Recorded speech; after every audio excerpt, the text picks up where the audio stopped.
Oke. Terima kasih Kang Dida, Bang Islam, teman-teman Megawati Institut, pembicara Mas Wadio Pasaribu dan teman-teman semuanya. Kali ini di diskusi Megawati Institut eh, kita akan membahas soal buku Korupsi Melacak Arti Menyimak Implikasi karya Heri B. Priyono ya kalau nggak salah. Dan dalam bahasan ini kita juga banyak akan eh, membedah soal aspek atau pemikiran atau aliran pragmatisme yang kemudian menjadi salah satu penyebab dari banyaknya tindakan-tindakan korupsi yang ada, dan ini akan dibedah lebih dalam oleh Mas Wadio Pasaribu. Mas Wadio Pasaribu ini adalah alumni SPPB angkatan 10 ya Mas ya. Benar Kang, benar ya. Iya, kalau saya di angkatan 4 kalau nggak salah, jadi agak lama. Senior Eh, banyak. saya persilakan saja Mas Wadio untuk mempresentasikan waktu dan tempat, dipersilakan.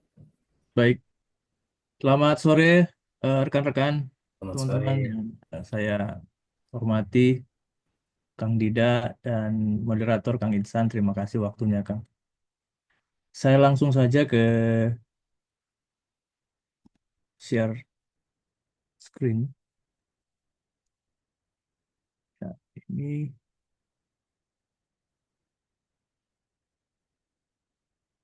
muncul ya, Kang? Sudah, oke, mantap. Ya, saya aktifkan ini dulu.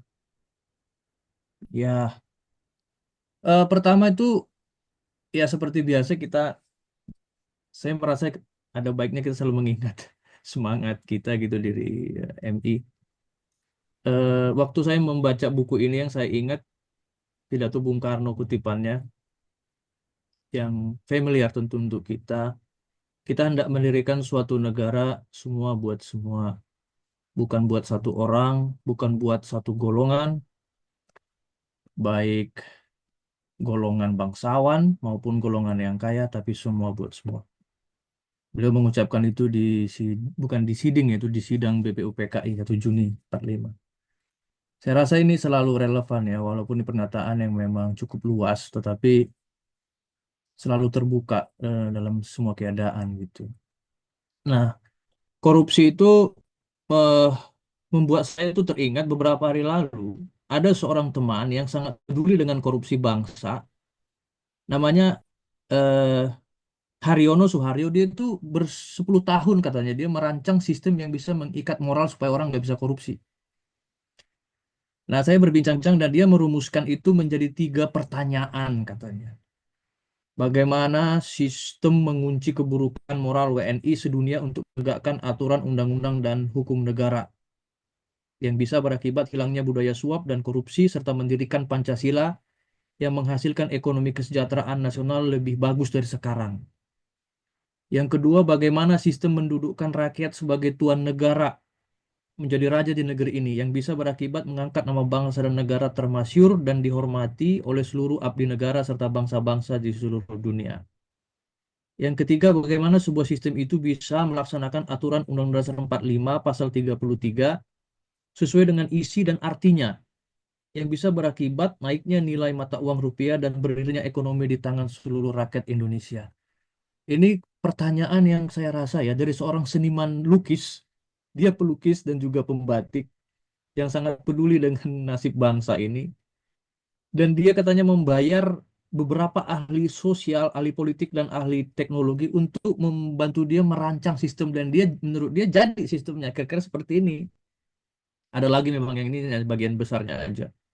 Dia membuat satu identitas itu kunci pertama dan seterusnya banyak sekali bagaimana nanti ada perusahaan BUMN RI namanya di seluruh dunia BUMN itu tidak ikut bertanding tapi dia dalam level regulasi dan seterusnya. Tetapi waktu saya mendengar itu adalah sesuatu yang sangat teknis ya. Sementara buku yang mau kita bahas ini seperti kata mantan komisioner KPK, kalau kita baca buku ini dia bilang isinya bukan teknis. Dia bilang kan kita perlu rethinking pengelolaan negara lebih rasional. Itu inspirasi saya meski belum selesai membacanya. Jadi waktu dia buat pernyataan ini tuh waktu itu belum selesai baca kayaknya. Ini bukan buku tentang teknis mengatasi solusi untuk memberantas korupsi. Seandainya isinya begitu, saya tak akan baca yang begitu sudah banyak. Ini suatu perenungan. Nah, itu kata Pak Laude di dalam diskusi buku ini. Nah, Romo Heri itu adalah ini yang kecil. Eh, dia itu seorang yang sudah sejak lama ya menggiat pegiat sosial dan humanis ya. Pengajar filsafat memang, tapi dia banyak membantu aksi kemanusiaan, advokasi dan juga akademisi. Nah, dia mendampingi KPK selama pemerintahan Bapak Agus Raharjo ini. Nah, jadi waktu diskusi buku ini, kebetulan saya hadir sama teman-teman. Saya adalah ini, waktu itu saya masih agak gemuk ya, sekarang udah kurus. Nah, dia mendampingi Pak Raharjo itu dengan serius sekali saya rasa. Dan kelihatan waktu mereka diskusi begitu, begitu hangat, semua pimpinan hadir gitu. Ada Agus Raharjo, adalah Sam M. Sarif, ada Febriansyah. Nah, Romo Heri sendiri mengatakan ini kayak masterpiece dia setelah dia banyak berkelana. Nah, yang pertama kali tentu kita semua bisa baca ya teman-teman. Buku ini tebalnya sekitar 555 halaman total.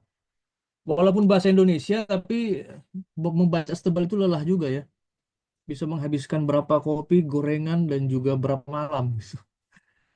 Nah, tapi Romo Heri sangat apik ya. Tulisan kecil-kecil, sebagai ciri khas orang-orang yang lulus dari apa dari Barat pasti punya footnote yang begitu banyak. Dia menyelesaikan doktornya di London School of Economics ya, dan dia menyelesaikan dengan predikat yang sangat baik di sana.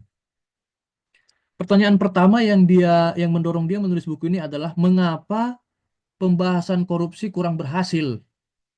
Nah, itu dia menyatakan di dalam buku itu kenapa? Karena sepanjang zaman pembahasan itu seringkali hanya berfokus pada masalah inefisiensi, ilegalitas, subversi mandat ya. Sementara yang menurut dia apa yang utama bukan itu, karena kalau kita fokus kepada hal-hal seperti itu, maka itu mudah dipatahkan katanya. Kenapa ya itu? Bagaimana jika korupsi itu membuat efisiensi seperti ada era di mana korupsi adalah pelumas pembangunan kan? Atau meningkatkan gairah gitu korupsi itu. Dengan kita mengizinkan keluarga atau kolega masuk, maka itu melibatkan mereka kan ada masa di mana kayak gitu gitu. Terus bagaimana jika hukum belum menetapkan sesuatu itu sebagai korup? Kalau ini hanya masalah legal dan ilegal ya. Kayak orang naik ke panggung ke meja persidangan kan tidak ada hukumnya. Jadi tidak bisa dihukum. Nah, bagaimana jika pemberi mandat membolehkan tindakan yang korup? Nah, itu dia. Ada kebijakan. There is always exception in every rules ya kan bisa juga. Bagaimana dengan institusi militer? Nah, itu juga pertanyaan. Nah, inti persoalan menurut Romoheri adalah ciri moral dari konsep korupsi sering terabaikan. Nah, ini apa yang dia maksud? Nah, mudah-mudahan kita sama-sama bisa apa ya menemukan sih kita sama-sama belajar. Nah, bagi dia korupsi itu melampaui aspek hukum, melampaui efisiensi atau mandat. Jika korupsi itu efisien atau tidak ilegal tetap dianggap salah. Ciri moral adalah inti dari konsep korupsi. Itu. Ini menghilangkan yang atas ini gimana ya, Kang? Saya nggak bisa lihat judul saya sendiri. Itu nggak masalah kok. Kita Oh bisa iya, lihat, iya. Mas. Tapi ya Oh, kita bisa bisa ya. lihat, Bisa. yang lain bisa Nah, lihat, audiens Oh bisa iya, lihat. iya. Ya. Syukurlah. Nah, dikatakan di situ kan problemnya di dalam korupsi itu yang utama adalah yang membuat korupsi itu menjadi masalah. Bukan masalah ilegal, bukan masalah inefisiensi, tapi dia itu merusak tujuan sebuah institusi itu didirikan. Institusi itu didirikan, misalkan institusi hukum tujuannya kan untuk menegakkan keadilan. Institusi pemerintahan didirikan tujuannya adalah untuk melakukan tatanan, menciptakan tata kelola yang baik, yang adil, yang fair gitu. Tapi karena korupsi itu menjadi dibolak-balik dia, menjadi tidak sesuai dengan tujuan adanya dia, merusak dia. Jadi dia sekaligus nanti ke depannya akan merusak tatanan hidup. Nah, hakim menerima suap. Jadi hakim memutuskan bukan lagi berdasarkan keadilan, tapi berdasarkan suapan. Pencuri, pejabat mencuri anggaran, ya, merusak tujuan pemerintahan. Nah, ini membedakan kejahatan dia dengan kejahatan yang lain menurut Romo Heri gitu. Mencuri uang di angkot beda dengan mencuri anggaran KTP. Bohong ke teman bukan korupsi, tapi bersaksi palsu di pengadilan adalah korupsi. Bohong ke pacar atau ke istri, ah itu belum masuk dalam daftar ya.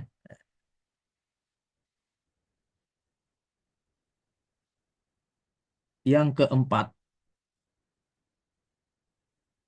semua budaya memahami korupsi karena memiliki tatanan hidup. Korupsi adalah batas antara keteraturan dan kekacauan, bukan sekedar hukum atau moral pribadi, tetapi merusak tatanan masyarakat. Kita tidak usah bahas semuanya ya. Ini mungkin yang penting. Romo itu kan mengatakan korupsi dalam pembagian melacak arti dan menyimak implikasi. Jadi dia juga melihat korupsi itu pengertian dan definisinya itu berkembang dari masa ke masa. Dulu korupsi itu sebagai istilah umum dalam penilaian kualitas seseorang. Dalam teologi ada dikatakan bahwa all human being already corrupted. We are corrupted, we are polluted, and we are limited katanya. Itu para teolog abad pertengahan, Thomas Aquinas atau misalkan Agustinus. Mereka mengatakan bahwa manusia itu sudah corrupted, sudah terpolusi oleh dosa. Karena dosa sudah kena kepada manusia, maka manusia itu sudah korup, dia rusak, dia busuk. Jadi dia tidak bisa tidak melakukan yang jahat gitu. Dia pasti melakukan yang jahat, tidak bisa tidak berdosa. Gara-gara sudah kena cemaran dosa. Bahasa Latinnya itu memang corruptus, artinya rusak, cemar, busuk. Di dalam budaya yang lain juga ditemukan, misalkan dalam budaya Islam Ottoman dengan istilah fesat. Ini Kang Dida, ini ahlinya Marania, nanti bisa buat catatan kaki. Fesat, suistimal, yusluk. Nah, ini Romo. Fasad, Mas. Oh, Fasad. Dari oh iya, bahasa iya. Arab, fasad. Korupsi. Fasad. Ya. Toyib, toyib. Nah, pada awalnya dia memiliki cakupan yang sangat luas ya. Eh, Segala bentuk penurunan kualitas dari keadaan ideal itu dia, korupsi. Tapi kita melihat bahwa lama-kelamaan istilah korupsi itu kan makin khusus dia kepada kejahatan yang kayak gitu gitu. Yang kayak gitu tuh kayak mana nanti kita berkembang dia dari masa ke masa. Machiavelli sebenarnya satu titik baru menurut Romo yang menurut Heri Priyono, saya bisa manggilnya Romo Heri. Menurut Heri Priyono yang membuat pergeseran paradigma tentang korupsi itu dalam dunia politik jadi penting itu sejak Machiavelli kata dia. Istilah korupsi menjadi penting dalam politik, digunakan untuk menggambarkan privatisme politik dan kemunduran tata kelola negara, mempengaruhi pemikir, legislator, dan pujangga setelahnya. Ke-18 dan 19 penyempitan makna korupsi ke penyalahgunaan jabatan publik. Nah, ini mulai muncul para filsuf seperti Jeremy Bentham itu pada para ahli utilitarian ya. Korupsi sebagai penyalahgunaan kekuasaan atau Weber mengatakan Max Weber korupsi sebagai partikularisme dalam birokrasi.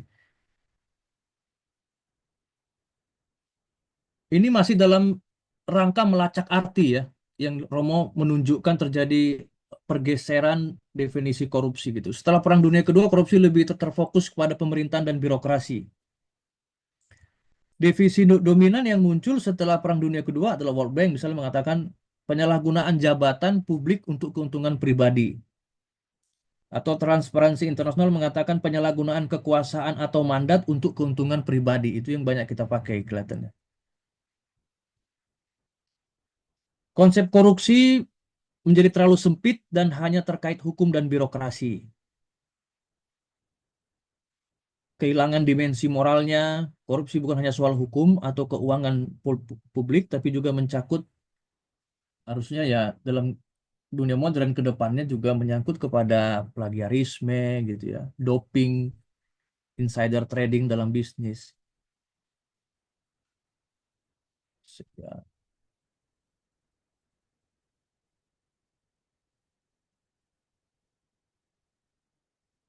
ya, kita terus aja. Jadi kita bisa lihat tadi kira-kira itu eh, perkembangan atau perubahan makna korupsi dari era dulu sampai era sekarang gitu. Makin lama makin menyempit dan akhirnya itu berada di sekitar wilayah politik dia korupsi itu di apanya ya menyempit di situ dia. Nah, sedangkan implikasi atau konsekuensi dari studi ini Romo itu memberikan apa ya banyak aspek korupsi yang masih perlu diteliti gitu lebih dalam.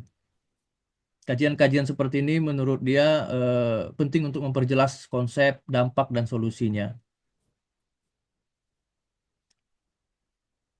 Bagi dia, korupsi terkait dengan konsep tatanan dalam setiap budaya. Studi bahasa dan budaya membantu perumusan hukum anti korupsi.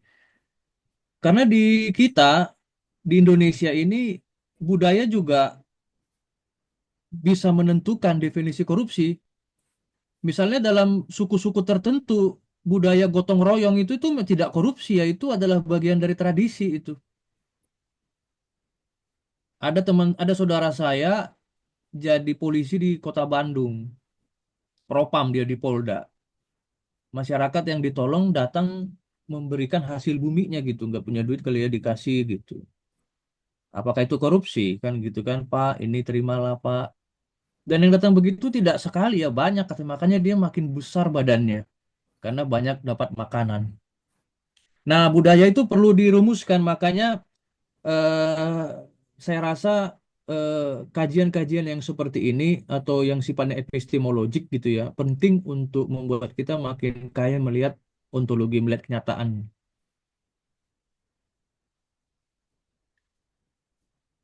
Demikian juga masalah teologi dan kajian agama membantu memahami hubungan korupsi dan nilai moral. Refleksi etis diperlukan bukan hanya retorika keagamaan tanpa tindakan nyata.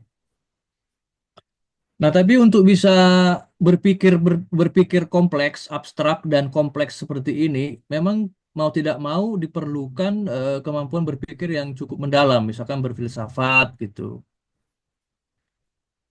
Karena seperti inilah kalimat dikeluarkan oleh Michael Johnston ini menarik ya. Politik dan pemerintahan tidak dimulai di Taman Firdaus. Ingin menunjukkan eh, bahwa memang pada dasarnya potensi untuk membuat kesalahan itu sudah ada itu.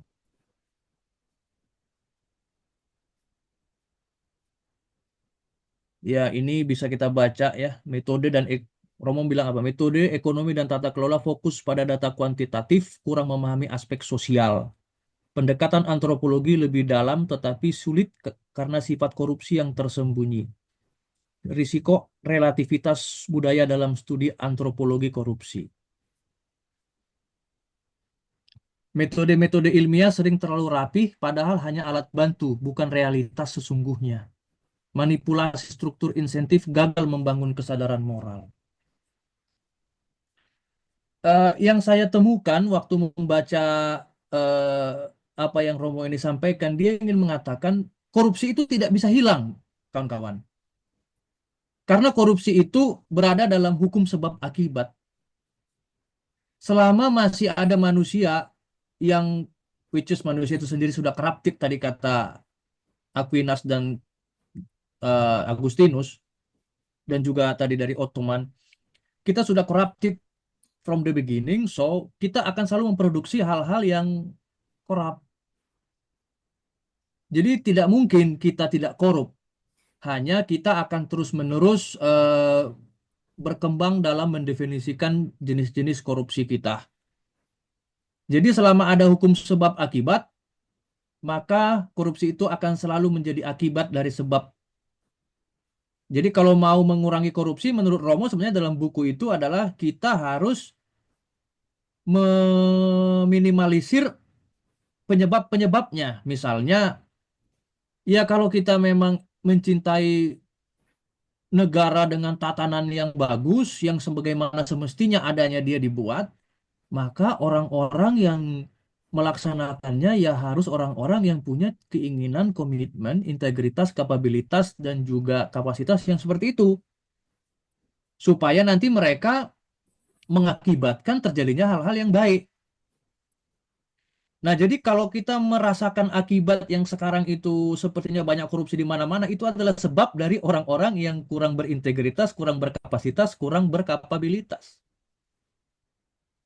Nah, siapakah orang-orang yang berhak menentukan orang-orang di posisi-posisi itu? Nah, itu mari kita tanya kepada air di bawah jembatan ini. Nah, di sini PR partai politik tentu ya. Partai politik harus menyadari bahwa hukum sebab akibat itu sangat ditentukan oleh keberadaan dirinya. Kan salah satu adagium sosial politik adalah there is no democracy without political party. Tidak ada demokrasi tanpa partai politik. Memang walaupun partai politik kurang demokratis, agak feodalis di alam yang demokratis. Nah, itu bagaimana itu dilemanya Kang Dida yang bisa menjelaskan sebagai ahli polemik. Nah, jadi Romo menegaskan itu bahwa penting sekali partai politik menyadari itu. Ya, dia bilang partai politik, tapi sebab akibat itu dia bilang. Nah, gerakan-gerakan anti korupsi. Nah, kalau misalkan kita tidak bisa menentukan orang-orang yang berkapasitas cukup, berkapabilitas cukup, dan berintegritas yang baik juga di posisi itu, ya kita memang harus giat dalam gerakan anti korupsi. Harus sering-sering diteriaki. Para pemegang kebijakan itu sering-sering diteriaki. Oh, korupsi, korupsi. Ya, sampai dia nanti akhirnya, oh iya, ya aku diteriaki gitu. Tapi kalau saluran untuk berteriak ditutup, ya susah juga ya. Kita pakai doa kali ya, kita berdoa. Berteriak kepada Tuhan. Gitu. Nanti Tuhan yang akan meneriaki mereka. Kata John Locke begitu kan. Nah, kebijakan anti korupsi harus mempertimbangkan kompleksitas sosial dan budaya. Gerakan anti korupsi tidak cukup hanya bersifat represif, tetapi harus membangun nilai integritas. Gitu. Dari kecil sudah harus ada. Nah, itu kalau Bapak Ibu mau, teman-teman mau baca silakan ya, tapi kira-kira gambarannya itu. Romo melacak arti karena dia melihat bagaimana kata korupsi itu menyempit dia sebenarnya. Nah, tadi di awal Romo bercerita, Romo Heri, bagaimana korupsi itu bisa gagal menurut dia karena terjebak kepada hanya masalah ilegal, efisiensi, dan mandat. Padahal isunya adalah ciri moral. Dan ciri moral yang dimaksud Romo Heri atau Heri Priyono adalah korupsi itu menjadi sangat berbahaya karena dia itu merusak tatanan atau institusi yang dibentuk dari tujuan dia didirikan. Malah jadi lawan yang sebaliknya keberadaan institusi itu. Penegakan hukum tujuannya untuk menegakkan hukum malah jadi untuk merusak hukum gitu. Institusi pendidikan untuk mendidik orang malah jadi membuat orang menjadi budak. Nah itu yang menjadi dia sangat bertanggung jawab. Dan maka kadang-kadang tuh saya berpikir antara orang kaya, pengusaha dengan pejabat itu ada samanya, ada bedanya. Yang pertama itu mereka sama-sama memiliki kemampuan untuk memberikan apa namanya itu dampak ya. Pengusaha besar misalnya. Nah, kita berharap nanti sini ada Pak Bona nanti semoga bisa menjadi pengusaha besar seperti Aguan. Nah, dia pengusaha besar. Nah, pengusaha besar atau pengusaha atau investor itu kalau dia gagal dalam bisnis yang rugi tuh dirinya. dan orang-orang sekitarnya. Tapi kalau pejabat salah membuat kebijakan, yang rugi bukan hanya dia, tapi orang yang merasakan kebijakannya itu.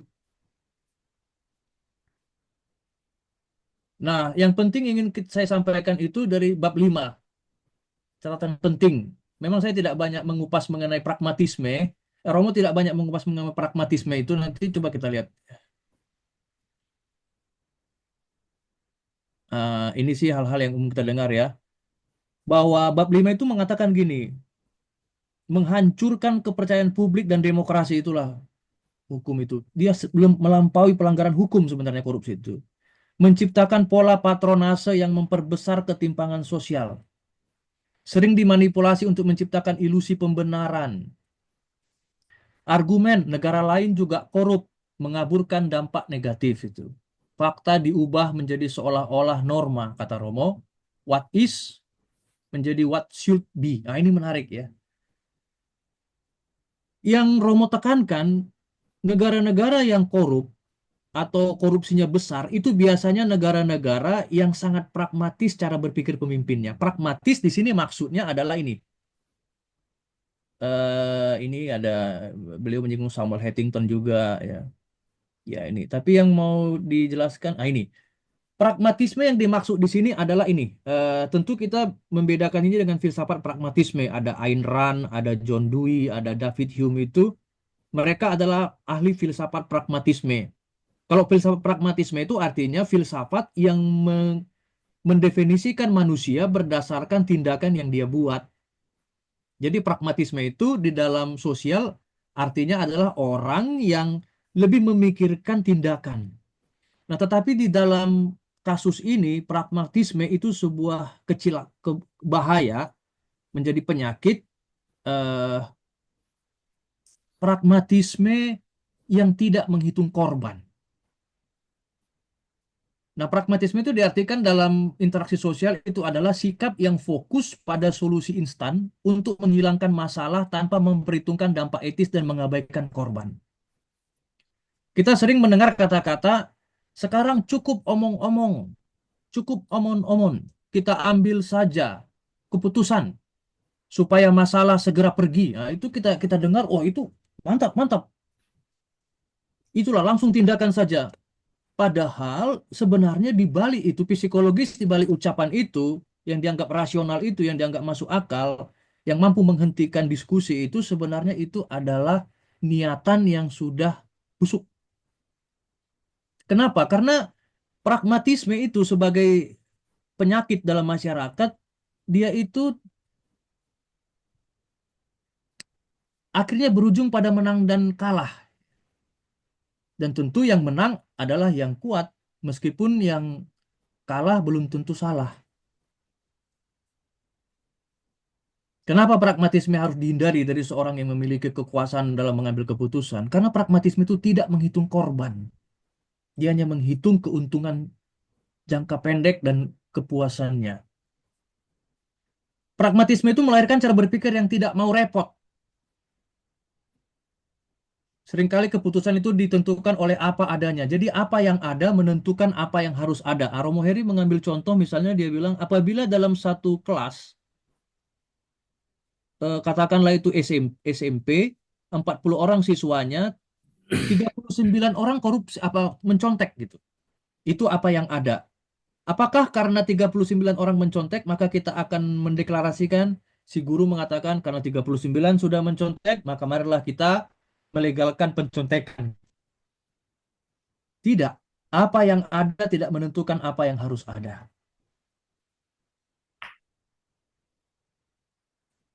Nah, Romo Heri itu menawarkan supaya pemimpin-pemimpin atau pengambil keputusan tidak terjebak kepada pragmatisme seperti yang tadi. Dia menyarankan 3 tahap pengambilan keputusan di bab 5 ini. Yang pertama dia menyebut momen ilmiah katanya. Di momen ilmiah ini menyingkap fakta dan pola korupsi secara objektif gitu. Lebih jelasnya begini. Nah, ini 3 jurus anti pragmatisme. Kira-kira begitulah yang saya lihat ala Romo Heri. Nah, saya milih gambar ini karena sebagai promosi saya juga pelatih Tai Chi. Jadi kalau teman-teman nanti perlu pelatih Tai Chi bisa hubungi Kang Dida. Ya, saya melatih Tai Chi untuk para lansia ya teman-teman. Jadi jurus Romo Heri itu digambarkan seperti 3 jurus anti pragmatisme. Yang pertama, seorang pengambil keputusan dia harus mengumpulkan dulu seluruh data dan menggunakan seluruh metode yang dia bisa untuk membuat simulasi. Di sanalah natural science dan social science itu bertemu dan teknologi. Ya, sebelum kita memutuskan makan siang gratis, ya dikumpulkan dulu semuanya. Simulasi-simulasi, kalau makan begini gimana, kalau makan begitu gimana. Misalnya begitu. Saya rasa itu dilakukan. Nah, yang kedua, momen yang kedua ini yang sering dilompatin. Langsung lompat ke momen yang ketiga. Makanya apa yang ada kan momen ilmiah ini adalah apa yang ada ini. Langsung lompat ke momen politis ini menurut Romeri di situ kesalahannya. Jadi apa yang ada langsung menentukan apa yang harus ada ke momen politis atau momen hati nurani. Dia melewati satu momen yaitu momen etis. Momen etis itu adalah momen di mana pertimbangan-pertimbangan etis, refleksi, filosofis dilakukan. Tentu saja dalam melakukan tindakan-tindakan pada momen ilmiah, penetapan prosedur tetap didampingi oleh sudut-sudut pandang ilmu humaniora. Maksudnya, setelah dikasih data dan simulasi, Pak, ini kita harus memberi bantuan, Pak, kepada orang-orang miskin, Pak. Banyak orang miskin di sekitar istana kita, gitu. Oh, dikasih, buat dulu kajian, dibuat segala macam pendekatan, kenapa miskin, bagaimana kalau dikasih, bagaimana cara mengasihnya. Lalu si pemimpin itu merenungkan dulu sebelum dia mengambil keputusan, tapi dia merenungkan dia harus punya kemampuan berpikir abstrak, berpikir kompleks. Makanya itu seperti kata Plato, seorang pemimpin itu harus punya kemampuan berpikir seorang filosof. Kenapa? Karena hati nurani orang, hati nurani manusia itu didorong oleh hal-hal yang baik, tetapi waktu mengambil keputusan, hati itu melibatkan otak. Otak itu memilih tindakan yang cocok untuk dorongan hati. Tetapi waktu otak mau mengambil tindakan, isi otaknya nggak banyak. Kurang penyuluhan. Akhirnya dipilih tindakan yang ada dalam otak itu. Karena mungkin dia kurang baca, sering bolos dulu, atau kurang pengalaman, hanya punya pengalaman sebagai seorang pedagang misalnya. Jadinya isi kepalanya ya hanya memikirkan keputusan sesuai dengan transaksi untung rugi saja. Tidak bisa disalahkan karena sebegitu aja isinya. Makanya diharapkan itu level yang memiliki kemampuan berpikir kompleks, berpikir abstrak. Nah, setelah itu dia akan mengambil keputusan, momen di mana kebijakan diambil, diputuskan dia di hadapan ratusan orang yang dia pimpin dan di hadapan Tuhan. Bisa saja dari semua simulasi yang diberikan di tahap ilmiah ini, dia bilang itu tidak perlu kita lakukan. Saya sudah merenungkannya. Saya merenungkan baik-baik dan saya pikir secara etis, kita belum siap untuk itu. Bisa seperti itu. Tapi kalau nggak punya latar belakang atau kebiasaan berpikir abstrak, susah begitu. Nah, yang tadi momen politis itu dia mulai menentukan tindakan nyata berdasarkan realitas yang ada. Kalau momen etis mengaitkan fakta dengan nilai, moral, dan cita-cita keadilan. Nah, momen etis itu isinya adalah semangat Pancasila. Semua data, semua hasil analisa, semua hasil simulasi itu direnungkan dia secara filosofis, secara etis, tetapi dengan semangat Pancasila. Kira-kira sesuai nggak ini dengan nilai Pancasila? Arah tujuan, kebijakan, polanya. Tapi kalau dia tidak punya kemampuan atau tidak punya tradisi berpikir seperti itu, dia akan memutuskan sesuai apa yang ada dalam otaknya saja. Karena seperti yang tadi dipesankan Romo, hati itu sama, tetapi hati waktu mau mengambil keputusan melibatkan otak. Naik dari hati ke otak, otak memilih tindakan, tapi sayangnya diisi otak nggak banyak. Akhirnya dipilih yang ada aja. Makanya tindakan-tindakan nyata yang kita lihat dari keputusan-keputusan orang itu sangat ditentukan oleh isi otaknya. Oke, saya rasa itu aja tambahan-tambahan. Misalnya Nathaniel Lev mengatakan model ideal tidak pernah terjadi. Kebijakan harus mempertimbangkan realitas. Ilmu sosial menyingkap fakta, bukan membenarkan korupsi. Pernah ada perdebatan ya, kawan-kawan, antara seorang antropolog dengan seorang ahli hukum mengenai koruptor. Si antropolog itu sangat membela si koruptor sampai dia nangis di situ, membela sedih sekali dia adalah korban dari sistem katanya. Sekarang dia masuk penjara, anaknya kasihan, istrinya kasihan, dia juga kasihan. Sampai menangis dia membela si koruptor itu. Si ahli hukum ketawa melihat dia, wah kawan ini. Nah, kenapa bisa seperti itu? Karena mereka berbeda cara mendefinisikan fakta. Makanya itu, kalau perbedaan perspektif itu manakah yang harus kita pilih, tentu kita memilih yang paling determinan, yang paling bold. Ya. Nah, apa itu? Dalam publik, yang paling bold, agama kita dalam publik adalah moral. Kalau ternyata dia sudah terbukti merusak tujuan institusi itu pada mulanya didirikan, jelas itu melanggar. Jelas itu korupsi. Seperti kata Romo, ciri utama tindakan itu korupsi sebagai sesuatu yang korupsi adalah merusak tujuan institusi didirikan. Sehingga merusak cita-cita mencapai tatanan. Sehingga institusi yang maksud itu tidak melahirkan hal yang bermutu. Oke, ya ini paling tambahan ya. Ada beberapa tokoh yang Romo Romo banyak sekali referensinya, yaitu buku tuh luar biasa, itu ratusan kayaknya itu. Jurnal beda, buku beda segala macam. Nah, dia saya kutip beberapa aja. Misalnya Joseph Nye, benar nggak itu melafalkan? Kajian korupsi Betul. tidak boleh hanya ditangani oleh para moralis. Atau Huntington mengatakan korupsi memperlemah birokrasi dan menghambat pembangunan politik. Ya, saya rasa itu aja yang bisa saya sampaikan.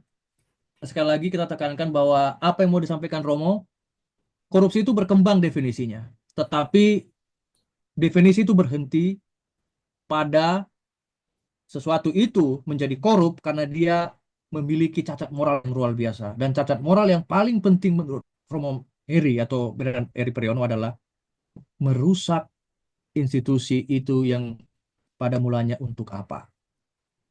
Dan Romo menekankan supaya setiap pemimpin memahami 3 tahap mengambil keputusan. Jangan membiarkan dirinya memutuskan sesuatu berdasarkan apa yang ada. Apa yang ada tidak menentukan apa yang harus ada. Saya rasa itu aja. Terima kasih Mas Insan. Saya kembalikan pada Mas Insan.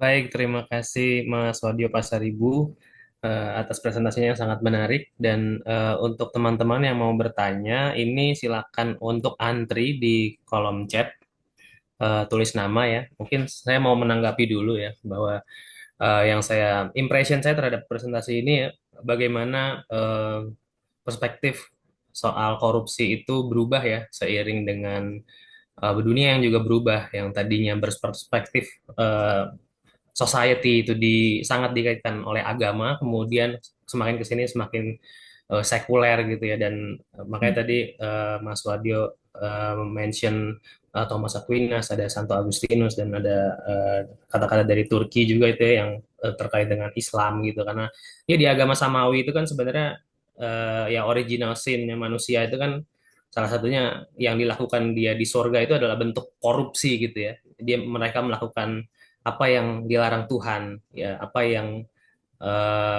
sudah seharusnya A, mereka melakukannya B. Itu adalah tindakan koruptif pertama mungkin dari sisi eskatologis gitu ya.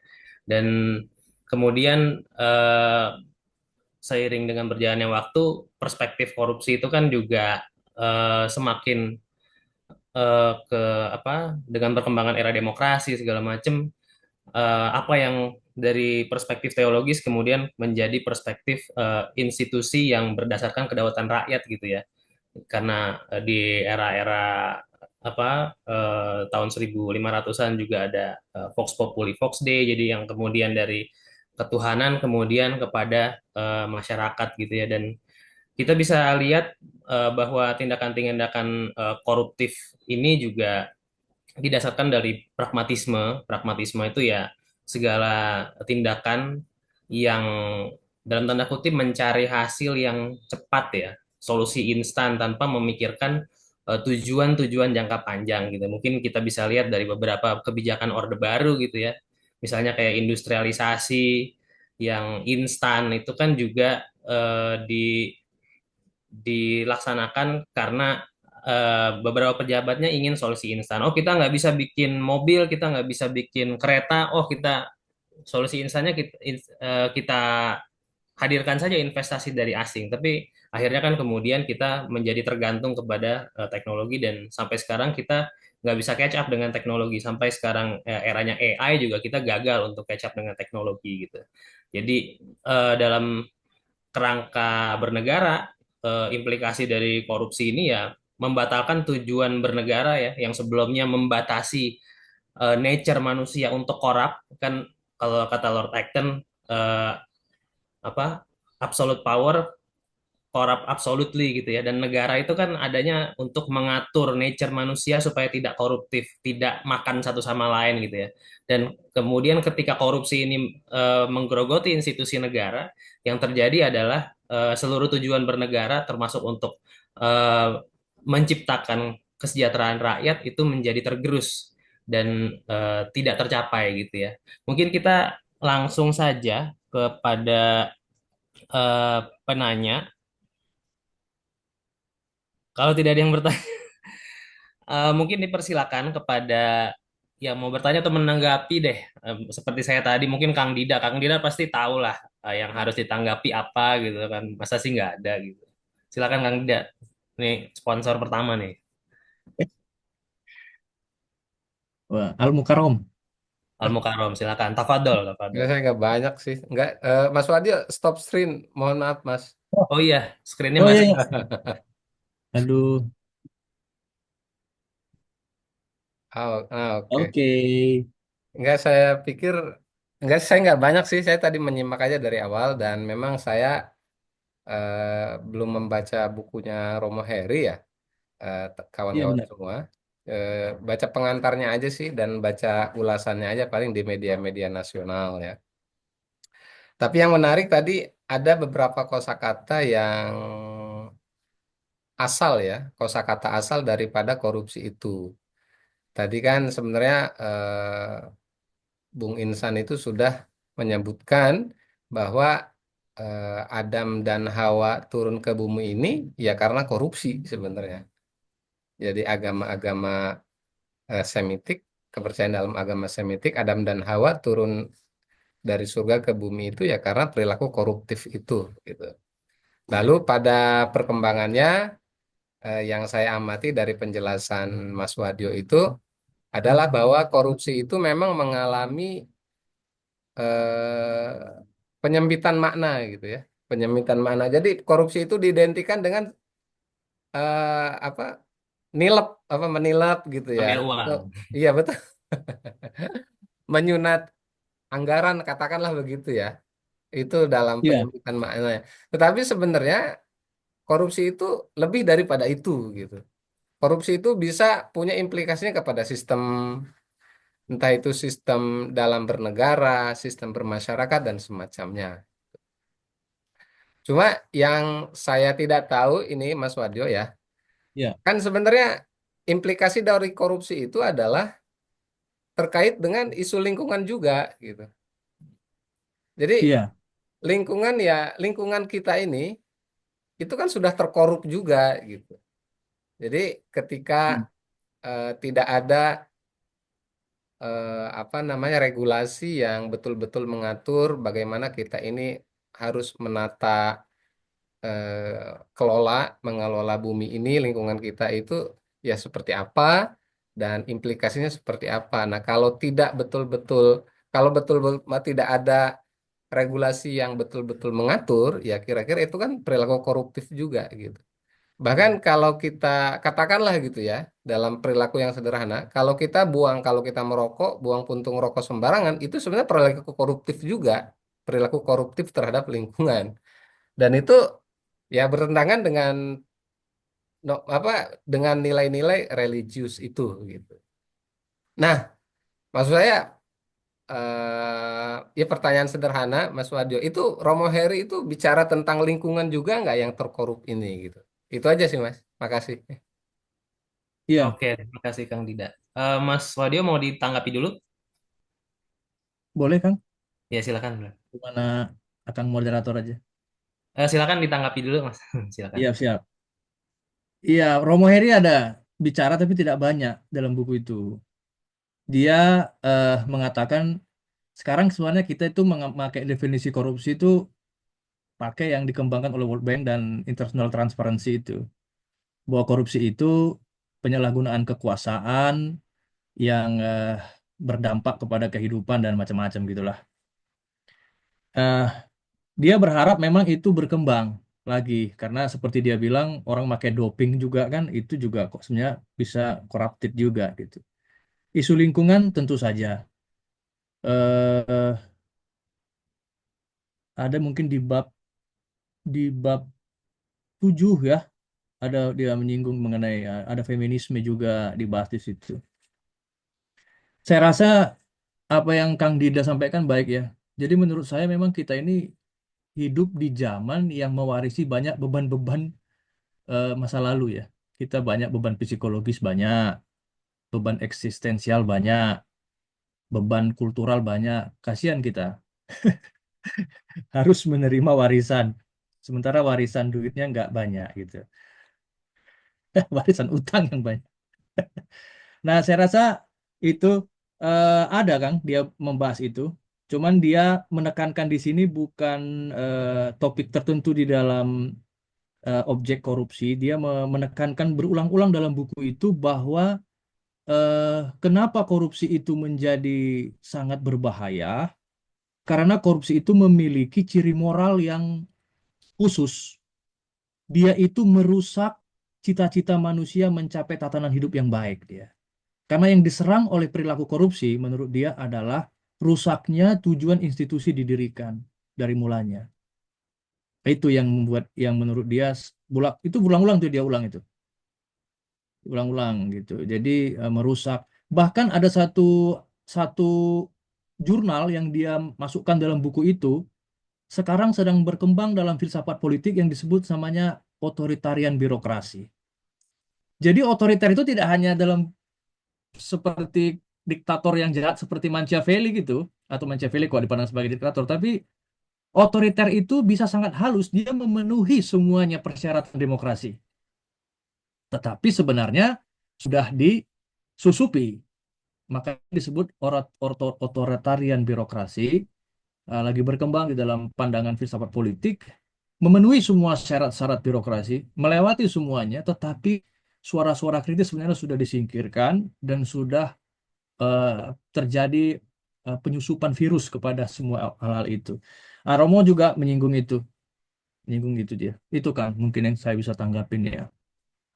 Oke, Eh, menarik ya Mas Wadi dan Kang Dida ya. Karena saya melihat ada etik segala macam. Jadi saya jadi ingat bahwa di kajian modern sekarang kan bagaimana menentukan tujuan bersama, cita-cita bersama yang baik itu dirumuskan ke dalam sebuah kebijakan publik ya. Dan dalam sebuah kebijakan publik itu ada kajian teknokratis. Nah, kebanyakan yang dipakai oleh rezim-rezim tertentu yang developmentalis, saya nggak mau mention rezimnya lah ya, itu eh, semuanya ekonomi, profit, keuntungan gitu ya. Tidak ada ilmu-ilmu yang seperti tadi diutarakan oleh Mas Wadio di presentasi itu ada ilmu filsafat, ilmu humaniora, environmentalism gitu-gitu. Jadi tidak holistik dalam menilai problem-problem di masyarakat sehingga ketika itu belum matang di kajian teknokratis sudah langsung mengkaji soal stakeholders, ada pemerintah, ada bisnis, ada segala macam gitu tanpa etikanya itu matang dulu gitu loh. Jadi betul sekali saya menemukan relevansi dari penjelasan Mas Wadio. Nah mungkin setelah ini Pak Dr. Bonatua silakan. Mau menanggapi Pak silakan. Ya, tanggapin aja ya. Kayak tadi Suri nanya, kalau nggak bertanya boleh nggak? Silakan menanggapi. Nah, ini apa menarik juga. Kebetulan aku juga apa ya Eh, dulu saya tuh ini, Pak ya, aktivis 98. Jadi tema kami dulu itu adalah KKN, anti KKN. Korupsi, kolusi, dan nepotisme. Nah, di sini menarik kenapa ketika tadi untungnya saya ikutin ini, saya menariknya begini. Ternyata beda dulu dengan sekarang. Dulu kita turunkan satu orang dengan ribuan orang. Ternyata yang koruptor sekarang ribuan orang. Kita menggantikan satu orang ternyata sebenarnya. Makanya tadi di bincang-bincang sebelum diskusi tadi, saya sebutkan ke teman-teman bahwa yang ribut-ribut korupsi ini karena belum punya kesempatan untuk korupsi, itu aja. Jadi, let's say bicara moral, aku bukan bukan seorang yang apa ya, yang pencinta moral. Bagiku kebijakan itu adalah sesuatu yang kita tetapkan di awal. Saya ambil kasus misalnya dulu, kita itu di Tanah Batak bisa membunuh orang dan memakan. Tapi dengan perspektif sekarang itu disebut salah. Pertanyaan saya dulu emang itu disebut salah kan tidak? Nah, itu juga korupsi. Artinya begini, saya nyambung tadi dengan penelitian Romo tadi, menarik, tapi sayang beliau tidak meneliti dari perspektif merusak sistem IT. Saya juga bekerja di IT ya. Begitu kita mendownload aplikasi, ternyata misalnya 10 mega saya download, tiba-tiba tidak bisa berfungsi. Kenapa? Cuma satu pesannya, Pak. The file is corrupt.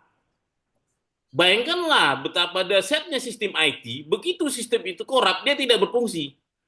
Beda dengan sistem negara. Sistem negara, korupsi masih berfungsi. Masih jalan sendiri, walaupun sampai akhirnya menurut saya korupsi itu tetap sampai negara yang hancur, sampai negara yang habis bahan bakarnya baru sistem itu berhenti. Nah, di sini saya menariknya bahwa kembali karena saya memang backgroundnya dokter kebijakan publik. Jadi eh, permasalahan kita ini sih menurut saya adalah sistem ya, di mana sistem kita ini korup tapi masih berjalan ya. Dan kembali tadi seperti yang Pak Wadio tadi sampaikan bahwa ada 3 tahap tadi untuk menangkal korupsi. Sebenarnya ini bicara sistem.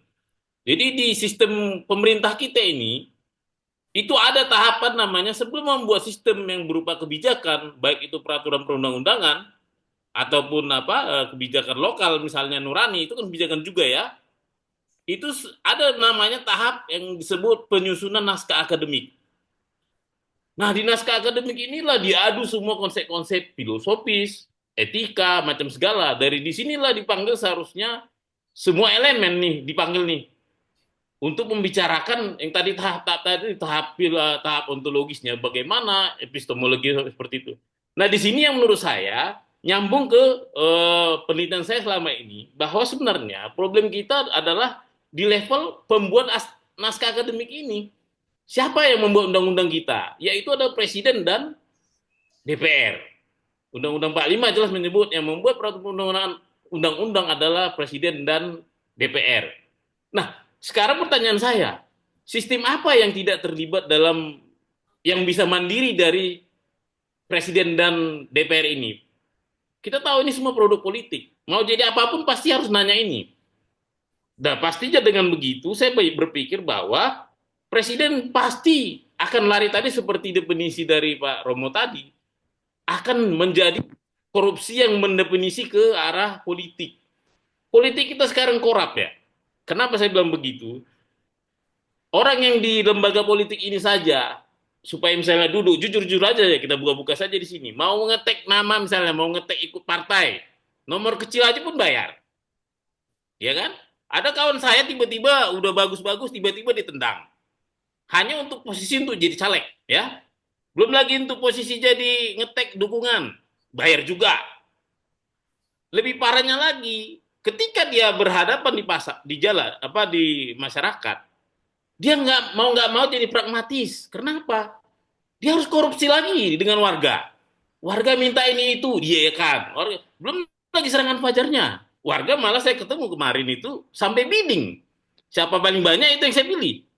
Jadi, ini saya tadi kembali bahwa sebenarnya yang membuat kita korupsi itu kalau lebih jauh lagi misalnya Romo mengkaji, politik kita lah yang merusak itu. Kita itu belum layak untuk berpolitik secara Eropa. Karena apa? Rakyat kita sendiri yang merusak kita. Jadi saya nggak, saya kembali saya seperti yang Pak Wade bilang itu, ini bukan, menurut saya ini bukan perdebatan orang hukum dan orang antropolog ya. Ini perdebatan sederhana menurut saya. Ini perdebatan ekonomi. Terjadinya barter demokrasi. Wanipiro bahasa Jawanya ya. Masyarakat kita itu juga wanipiro kan. Nah, makanya saya bilang tadi, saya pikir apa, kaji-kaji lagi sebenarnya kalau kita mau demokrasi kita lah yang kita perbaiki. Menurut saya seperti itu. Terima kasih, Baik, Pak terima Moderator. kasih Pak Bonatua. Menarik sekali perspektifnya ya. Dan ada lagi dari Mbak Tika Oktavia nih, eh, soal koruptor itu harusnya dihukum berat supaya ada, ya mungkin dalam tanda kutip, efek jera ya, harus dimiskinkan seperti di Jepang, Cina, dan ya mungkin negara-negara lain. Mungkin Mbak Tika kalau mau disampaikan boleh Mbak. Apakah mau disampaikan langsung? Mungkin akan lebih seru diskusi kita kalau speak up. Mbak Tika, halo. Oke, mungkin lagi off. Eh, Oh ya, lagi di jalan. iya ya, silakan silakan Mbak. Saya lagi di jalan, Oh, langsung aja. oke, baik baik. Saya lanjutkan. Terima kasih Mbak Tika. Ya, ya. Sangat baik itu ya. Apa eh, pemiskinan koruptor. Saya nggak tahu ya, maksudnya dari segi rule of law sekarang seperti apa ya? Karena kan eh, apakah mungkin ini tergantung dari undang-undang perampasan aset atau tidak gitu ya? Mungkin ada ahli yang peneliti ini yang mengetahui gitu ya. Karena memang pemiskinan ini penting ya, soalnya kalau seperti kemarin yang 271 triliun setelah dihukum sekian tahun, kemudian kalau hartanya masih ya sama aja kayak naruh deposito itu, kemudian modalnya balik gitu kan. Cuman 6 tahun gitu di penjara, mungkin sudah ditambah ya sama Pak Prabowo, tapi yang kita perlukan adalah pengembalian kapital dan pemiskinan untuk efek jera bagi koruptor dalam tanda kutip framework apa maling uang ya, mungkin korup-korup yang lain belum belum diregulasi gitu ya. Mungkin ada tanggapan lagi. Ya, izin, boleh Ya, Pak Moderator, Pak Sisan. silakan Bang Islam. Ya, saya setuju sekali tuh. Jadi eh, saya dengan perspektif ekonomi kan sebetulnya korupsi itu ya sesimpelnya eh, seberapa besar yang bisa kita dapat dari korupsi itu kita bandingkan dengan eh, berapa berat hukuman yang ada dikalikan dengan peluangnya kita terkena hukuman gitu. Jadi tadi itu dua dua variabel yang menurut saya perlu perlu perlu perlu kita bandingkan gitu. Jadi percuma kita punya hukuman mati, kita punya pemiskinan apa, tapi kalau peluang orang terkena hukumannya itu kecil, itu secara ekonomi juga dia akan tetap korupsi. Hmm. Itu akhirnya kita nggak bisa lepas juga tadi dari institusi-institusi penegak hukumnya. Nah, celakanya kan institusi penegak hukumnya juga nggak 100% bersih gitu ya. Itu sebabnya juga eh, sangat diperlukan juga tuh pembedaan hukuman ketika yang melakukan korupsi atau penerimaan suap itu institusi penegak hukum, yaitu hukumannya harus lebih berat. Sebetulnya kita udah punya kasusnya Pak Akil Mukhtar waktu itu ya, dengan hukuman mati. Tapi itu saya rasa mungkin anak-anak generasi sekarang juga lupa juga itu kan kasusnya 2014 2013 ya. Gitu. Hmm. Mungkin mahasiswa-mahasiswa sekarang nggak tahu juga kasus itu gitu. Itu satu hal. Terus kemudian saya pernah dengar juga Romo Heri, saya nggak tahu ada nggak di buku itu ditulis lagi. Jadi seingat saya waktu itu mungkin sekitar tahun 2010-2011 di ulang tahun Kompas waktu itu di Hotel Santika Petamburan, itu Romo Heri dengan ciri khas suaranya yang sangat berat itu sempat bilang apakah saya nggak tahu apakah ini bentuk dari apa namanya kekecewaan dia atau seperti apa, dia akhirnya sampai bilang jangan-jangan ya, korupsi ini sebagai eh, poli untuk perekonomian kita gitu. Itu apa masih dibahas nggak Pak di buku itu? Karena Ada. ada kan, makanya apakah sudah selaten itukah korupsi kita sampai pernyataan itu belum bisa 100% kita bantah gitu sampai sekarang. Bahkan beberapa tahun lalu juga ya mungkin Pak Luhut waktu itu kan juga sempat mengkritik soal OTT-nya KPK itu menghambat orang apa investor atau apa, seingat saya waktu itu. Itu di buku itu dibahas seperti apa Pak Mas Wadio gitu. Terima kasih, Sisan. Terima kasih. Oke, terima kasih Bang Islam. Eh, Menarik sekali ya dari perspektif ekonomi dan penegakan hukum. Mungkin dari Mas Wadi ada tanggapan? Mas, Oke, Bung Kang Isan, Isan. saya mau nambah sedikit boleh nggak? Boleh. Oh, oke, oke. Kang Dida Sedikit aja. boleh, boleh. Betul, ya. Ini juga Mas, kan saya tahu lah Mas Wadio juga memang pembaca sejarah ya. Dan kita tahu juga kan Mas, bahwa kultur korup itu sudah ada kan dalam sejarah kita itu. Contoh lah misalnya kita membaca novelnya Max Havelaar ya, Multatuli. Itu kan beliau itu kan orang Belanda, yang sebenarnya beliau itu orangnya amanah ya dalam bahasa agama itu. Beliau itu amanah gitu. Tetapi memang yang melakukan korupsinya itu, pelaku korupnya itu emang orang-orang kitanya sendiri gitu ya, rent apa? Mungkin ada bupatinya, ada apa? Dari bupati itu ada bawahan-bawahannya, orang-orang kita segala macam gitu ya. Nah, maksud saya menyambung tadi, menyambung Bung Islam itu, kan kita ini kan kultur kita itu memang sudah, ini mungkin saya keliru ya. Mohon mohon dikoreksi aja Mas, kira-kira. Nah, ku- memang kultur kita itu memang sudah korup dari awal atau gimana sehingga korupsi itu menjadi semacam pelumas untuk perekonomian kita. Itu aja Mas, makasih. Oke, boleh langsung ditanggapi sama Mas Wadio nih, ahlinya. Waduh, kan kalau ahli Abu Multatuli itu dokter Sialahi. Ya, Abu Multatuli. Eh, Pernah ada diskusi kan kita di sini tentang Multatuli. Yang pertama mungkin saya nanggapin si Mbak Tika ya, Kang Insan. Semoga Mbak Tika masih bersama kita. Menarik Mbak Tika. Ini adalah cara yang paling ampuh tapi sekaligus cara yang paling primitif sebenarnya. Karena manusia itu paling mudah dikendalikan dengan menekan rasa takutnya. Kalau rasa takutnya ditekan, dia takut. Itu kata Thomas Hobbes itu.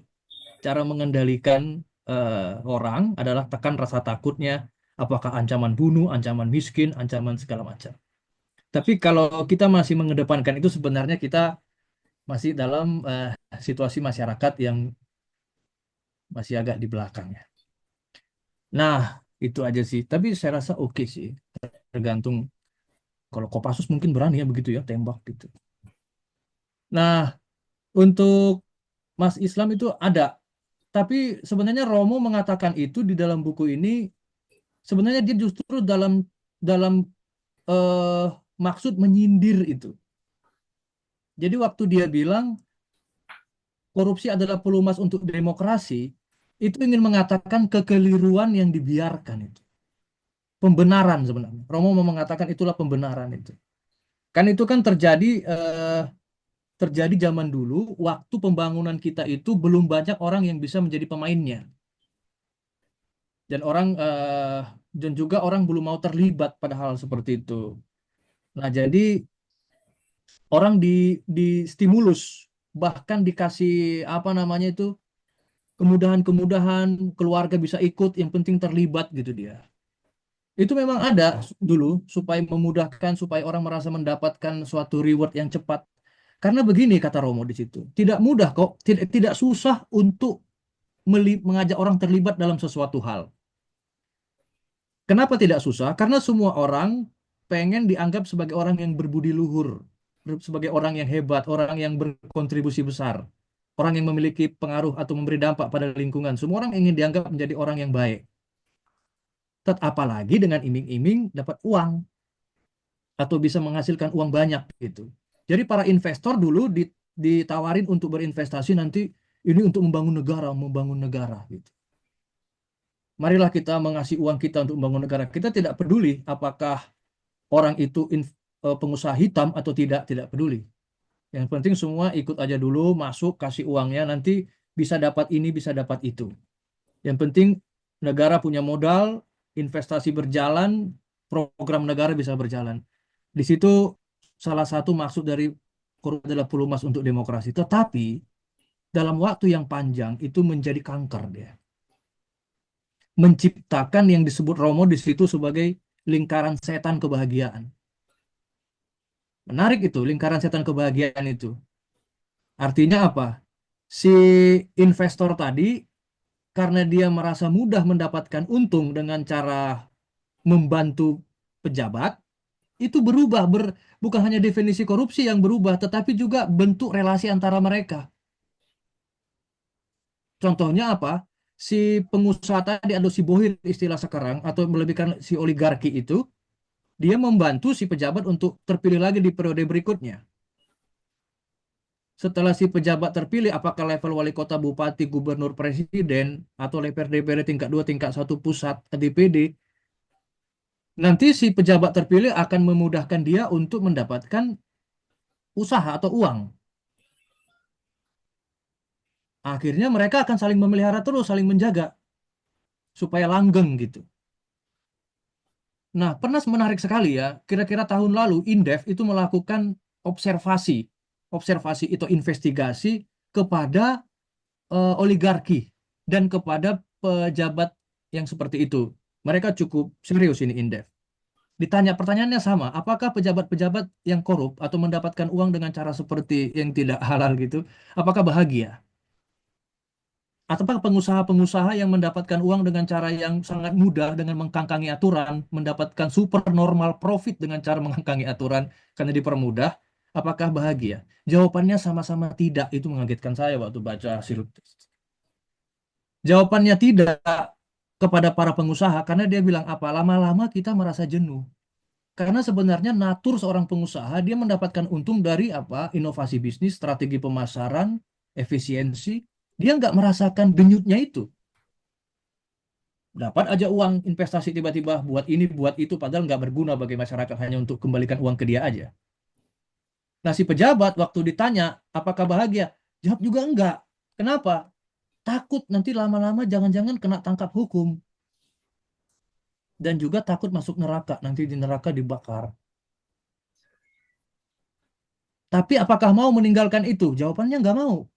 Kenapa? Nanti kenyamanan ini gimana? Jadi mereka hidup dalam lingkaran kebahagiaan tapi bernafaskan setan. Jadi disebut dia lingkaran setan kebahagiaan. Nah, itu terjadi karena pelumas demokrasi atau karena korupsi sebagai pelumas demokrasi menurut Romo Heri. Dan itu persis yang itulah jebakannya. Jebakan tawaran-tawaran itu.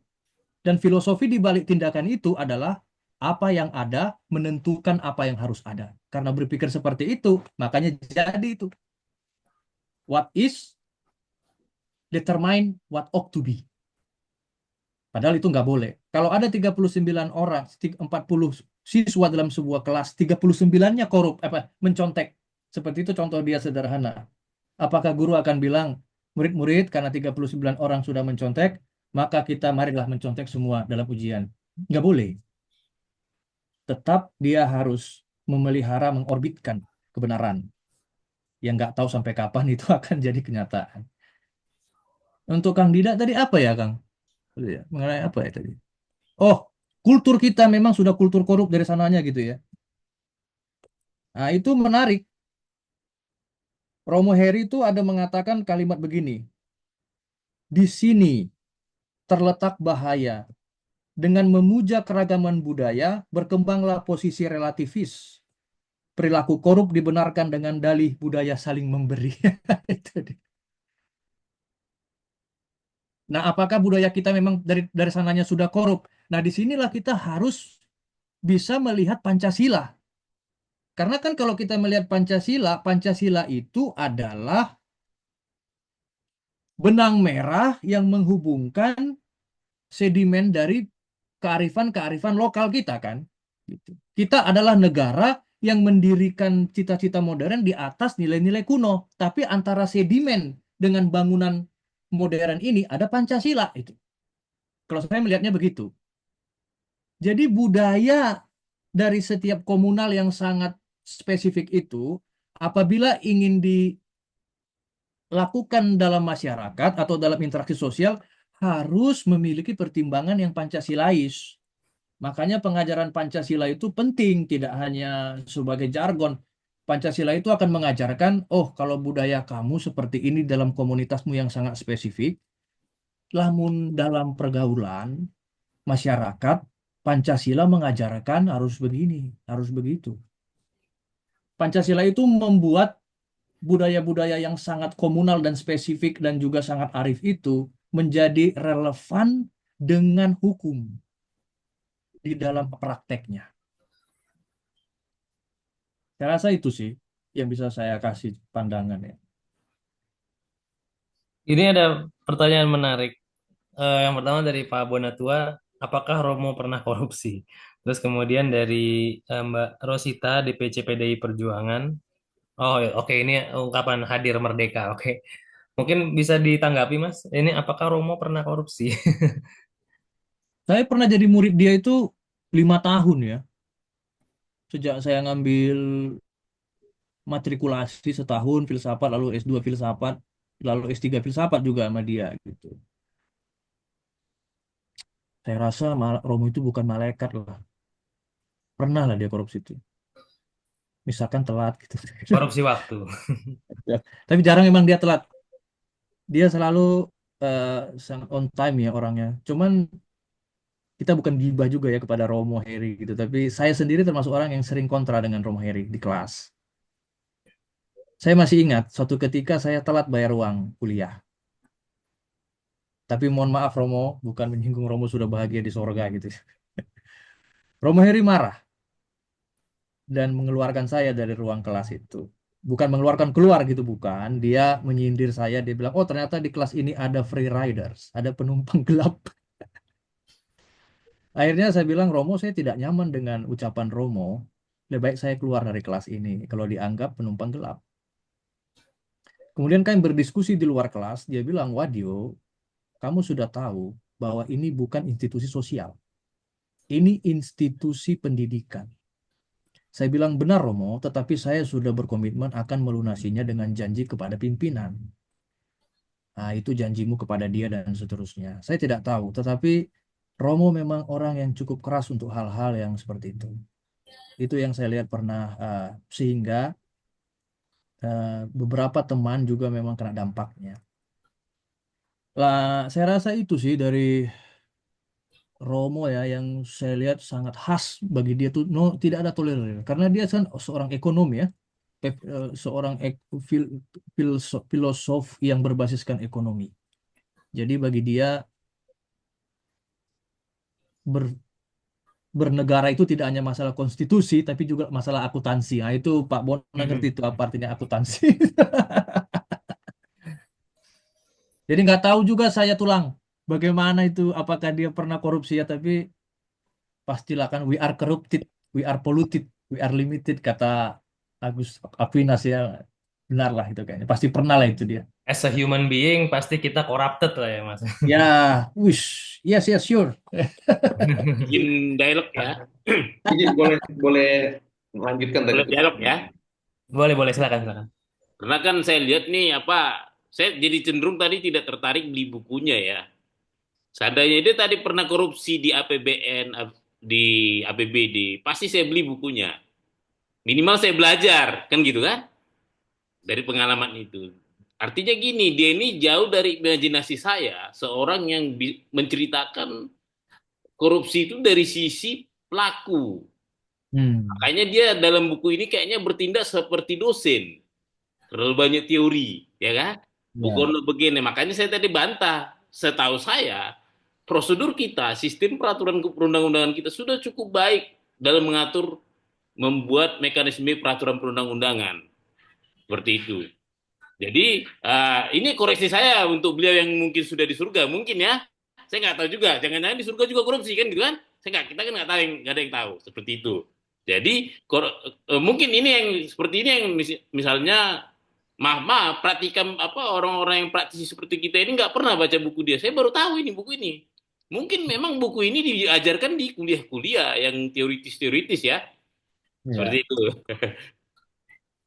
Oke, ada gap antara praktek dengan teori ya. Bagaimana nih responnya, Mas Wadio? Kalau kalau seorang Marxis berpendapat tuh berat kita menghadapinya.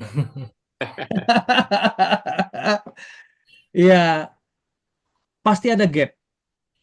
Pasti selalu ada gap antara epistemologi dengan etika. Dalam hidup ini banyak hal yang kita inginkan atau yang kita pikirkan nggak bisa kita lakukan. That is very human being. Ya, tetapi di dalam praktek yang tertentu, bagaimana gap itu bisa hilang, memang itulah yang kita upayakan kan. Benar, pengalaman itu menurut saya lebih kompleks daripada teori. Apa yang disampaikan Pak Doktor itu benar sekali. Nah, mungkin Romo tidak pernah terlibat praktis dalam arti, tapi dia memang juga praktisi juga dalam arti apa ya, relawan ya. Dia menjadi pendamping banyaknya setara institut, misalnya dia lama di sana dan dia masyarakat yang di apa di bawah jembatan itu sebenarnya adalah mengenang Romo Heri juga di Jatinegara ya. Dia mengadvokasi mereka berlama-lama juga macam-macam ya, kebutuhan rumah sakit sampai mendampingin KPK sebagai penasihat KPK sekitar 5 tahun masa pemerintahan Agus Raharjo tuh. Juga untuk beberapa hal, untuk banyak proyek yang pernah dia pegang sebagai apa ya, eksekutor atau apa gitu. Tapi memang benar dalam pelaksanaan sebagai gubernur atau DPR dia tidak pernah. Dan pasti itu memberikan hal yang berbeda. Tapi itulah perjuangan kita bagaimana gap antara epistemologi dengan etika itu semakin pendek ya. Saya rasa itu pergumulan manusia hidup. Iya, makasih. Tapi jadi kepo juga aku disuruh potong ya. Pernah ada nggak di bukunya dia menceritakan narasumbernya seorang ex-koruptor? Nah, jangan-jangan dia Hmm, apa sibuk-sibuk dengan teori dirinya sendiri tanpa ada sumber data primer dari seorang koruptor. Gitu, Pak Wadio. iya, Silakan, iya Mas ada. Wadio. Kalau itu ada sih dia mengambil beberapa dari karena kan dia punya referensi itu cukup banyak ya. Salah satunya kan kalau mau wawancari koruptor tuh aku kelewat bacanya bagaimana, tapi dia mengambil dari beberapa lembaga pengawas korupsi atau pemantau korupsi ya. Itu dunia, Asia dan juga Indonesia itu dan dia melakukan data mereka itulah data primernya si lembaga itu yang dia tampilkan ada di situ. Apa sampai tadi ada lingkaran setan kebahagiaan itu kan wawancara gitu. Nah, itu memang ada bahwa ternyata koruptor itu pun manusia juga ternyata. Mereka juga takut walaupun sudah korupsi berkali-kali masih takut ditangkap sama hukum gitu. Ternyata takut dan takut masuk neraka juga para koruptor itu. Ternyata mereka masih manusia. Ada sih Pak Bona ada sih itu. Tapi saya lupa nanti halaman nanti lah kita jumpa tulang pas di mana nanti aku Siap. tunjukkan halamannya. Ya, Oke. kalau Makasih. boleh tanya juga, ada nggak Iya, izin Pak Ya, Moderator? silakan Bang Islam. Mungkin sempat apakah ada pembahasan di buku karena kan eh, ada juga mungkin orang yang ditetapkan sebagai koruptor tapi tidak untuk memperkaya dirinya gitu. Saya saya coba lihat perspektif lain ya ketika misalnya eh, ini kan karena mungkin tadi dari diskusi kita sepertinya kita sepakat bahwa kayaknya korupsi ini memang sudah terlalu lama, memang budaya dari mungkin zaman kerajaan dulu juga sudah ada gitu.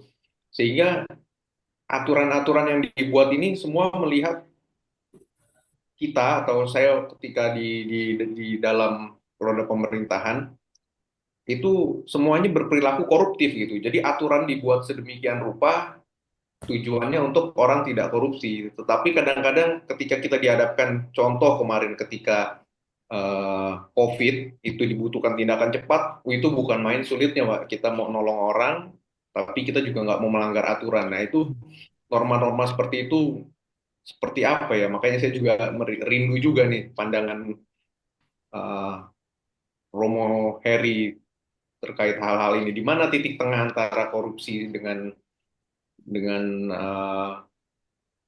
kecepatan pengambilan kebijakan itulah kira-kira Pak Wadio. Terima kasih.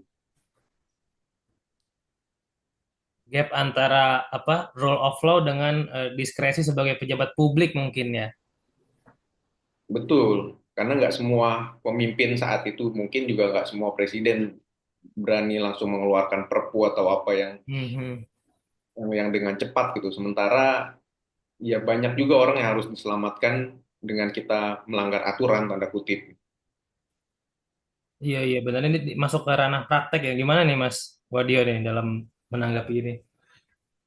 Ya, memang Romo ini meninggalkan beban ya kepada kita buku ini ya. Jadi penyambung lidah Romo ya. Bukan penyambung lidah rakyat, penyambung lidah Romo. Kalau di dalam buku itu Romo ada begini. Dia ada bilang aduh apa tadi udah muncul tadi dia. Eh selamat datang dalam dunia realistis. Apalagi itu kira ada kata-kata dia begitu. Jadi dia kira-kira bilang begini. Di dalam etika itu ada semacam aturan yang mengatakan segala sesuatu itu tidak bisa dieksekusi karena situasi dan kondisinya belum memungkinkan. Kita tidak bisa menjadi seorang puritan dalam politik atau dalam dalam praktek bermasyarakat. Kita tidak bisa menjadi seorang yang puritan dalam arti sebagai menjadi seorang martir ya, gitu. Dalam politik kita tidak bisa menjadi seorang yang puritanis karena ada sesuatu itu yang karena kondisi tertentu belum bisa dieksekusi. Nah, kadang-kadang kebijakan itu atau peraturan itu memang tidak secara etis ya, secara etis itu tidak bisa dilakukan. Nah, tapi saya nggak tahu kalau psikologi di belakang itu bukan karena pertimbangan etis, tapi juga karena persekongkolan yang nggak tahu juga. Romo eh, lebih menekankan Romo sangat percaya kepada etika ya. Romo ini dia kadang-kadang agak naif juga sih di buku ini bahwa manusia itu juga memang penjahat besar juga ya manusia itu. Mungkin karena dia seorang Romo ya, manusia bisa berubah gitu kan. Tapi Romo menegaskan itu. Kadang-kadang kebijakan itu yang dalam arti tertentu harusnya dieksekusi, misalkan kasus Senturi lah. Ada seorang sejarawan dari UI itu, namanya Peter Carey, Profesor Peter Carey. Nah, Peter Carey itu pernah itu menuliskan catatan mengenai korupsi Senturi yang menyimpulkan bahwa itu tidak mungkin dibongkar karena situasi kondisinya belum mendukung itu bisa dilakukan. Jadi ada etika politik. Nah itu yang Romo ada sampaikan itu, Bung Islam. Itu paling. Oke. Sudah terjawab Bang Islam atau ada tambahan? Ya, cukup. Kasih saran. Saya agak Oke. bingung juga karena memang itulah situasi itu kadang-kadang kita berbeda penilaian gitu. Katakanlah Iya, ketika COVID kita melakukan itu suatu tindakan benar, tapi ketika itu dilihat pada saat normal sekarang ya itu pelanggaran gitu. Itu iya, yang seringkali bikin bikin ketakutan para pengambil kebijakan itu. Ya benar. walaupun yang bermain-main dengan itu juga ada gitu ya, tapi Mhm. itulah situasinya. Ya, ada yang mau menanggapi lagi? Kang Dida? Ya, saya mau soal pragmatisme ini loh, Mas Wadio. Mas Wadio kan memang berbicara tentang pragmatisme ya. Saya ingin mendengar sih dari Mas Wadio, kenapa pragmatisme sekarang ini, kata pragmatis itu kan jadi peyoratif gitu loh, Hmm. buruk gitu ya. Padahal itu kan sebenarnya aliran filsafat ya, Iya, yang ada dari Amerika kan, muncul di Amerika. Jadi Amerika itu kan filsafatnya pragmatis. iya. Ada yang filsuf ternama Amerika Serikat, William James, itu eh, bacaan bacaan wajib kalau kita ambil mata kuliah psikologi agama ya, terutama dalam di bukunya itu The Varieties of Religious Experience. Memang William James itu kan dia Amerika, alirannya itu pragmatis gitu. Jadi maksudnya kira-kira di buku itu agama itu dalam batas iman ya. Maksudnya pengalaman religius itu ya dia subjektif, susah tidak sulit sekali untuk disampaikan kepada orang lain karena yang mengalami itu kan diri sendiri. Nah, yang menarik dari William James itu ya tesisnya itu kan begini. Jadi ya ya selama agama itu baik kira-kira ya. Ya Anda beragamalah gitu. Selama Ya. Anda itu maksudnya Anda beragama dan Anda menjadi baik karena agama itu ya Anda beragama silakan kira-kira. Nah, sekarang pragmatisme itu jadi begitu buruk gitu loh, Mas. Nah, menurut Mas Wadio itu gimana, Mas? Saya pengen dengar aja sih ini penjelasan Mas Wadio. Karena tadi belum tereksplorasi dari Mas Wadio. Makasih. Oke, makasih Kang Dida. Untuk Kang Dida, penanya terakhir ya, karena waktu kita sudah habis. Silakan Mas Wadi untuk direspons. William James ya. William James itu juga bacaan Bung Karno kalau nggak saya nggak salah ya, William James itu. Jadi Bung Karno itu juga pencinta filsafat. Jadi siapa yang suka baca filsafat bisa jadi presiden kalau punya uang 1 triliun. Iya, kenapa pragmatisme itu jadi jelek padahal filsafat pragmatisme itu adalah bagus? Iya tentu. Kalau William James itu kan dia, kalau maaf saya kandidat saya kurang ingat persis, tapi ada John Dewey, ada William James, ada Ayn Rand gitu. Dia itu mengatakan bahwa sesuatu tindakan itu bagus apabila memiliki, atau gagasan itu bagus apabila memiliki manfaat yang praktis bagi orang gitu. Memang ya begitu.